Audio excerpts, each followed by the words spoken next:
Anyone know who this guy is? Two of them rode over the Tasman a year or so ago, I think. James and his mate, two Australian guys. And they're in their 20s. It was a real adventure. They were out there for 62 days.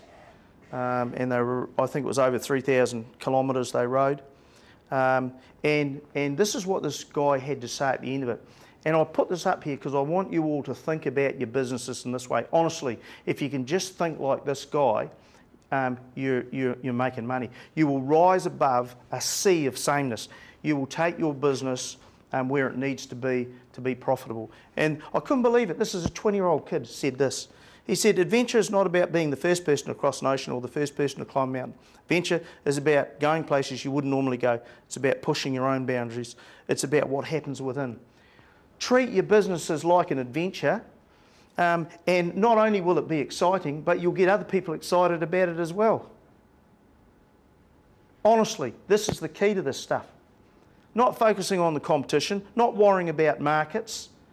Forget the markets. I mean, you're going to cross boundaries. You know, banks are getting into insurance companies are getting into bank. There's no rules. I remember Ray McKim at Big Safe Furniture said to me a few years ago, when the airline battles were on, he said that's the worst thing that could happen is this trans-Tasman air battle for furniture sales. I said, what are you talking about, Ray? He said, well, when people are buying trips to Brisbane, they ain't buying sofas. You see, it's the same dollar. We used to think our competition was the other furniture manufacturer. It's not. It's not. However, it's look in the wallets. There is no competition. It's the same dollar in customers' wallets. That's the dollar we're after. I don't care whether you make sofas, fly aeroplanes, or whatever. That's your dollar that's going to go somewhere. All right? So start to think about your business as an adventure and build it that way. 6 secrets of the subconscious mind. The secrets. I'm going to flick these up. You'll have to buy the book. So hopefully you won't be able to. We're all control freaks. We find the devil in the detail. Everything occurs to us in context. First impressions count. We're predictive. Human brain is predictive. By the time I finished every sentence here this morning, you'd have finished it in your head. We search for analogies. We're born skeptics. Sequence has meaning. Everything we do is in sequence. We live for the moment.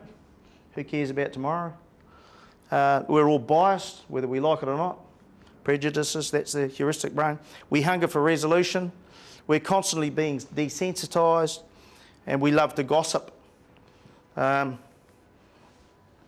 the last one is we need to belong. So those are what I call the 14 secrets of the subconscious mind. I'll just finish up with that little saying. Charles Revlon, who was Charles Revson, who was the founder of Revlon, said that in the factory we make cosmetics and the store we sell hype. Okay, any questions?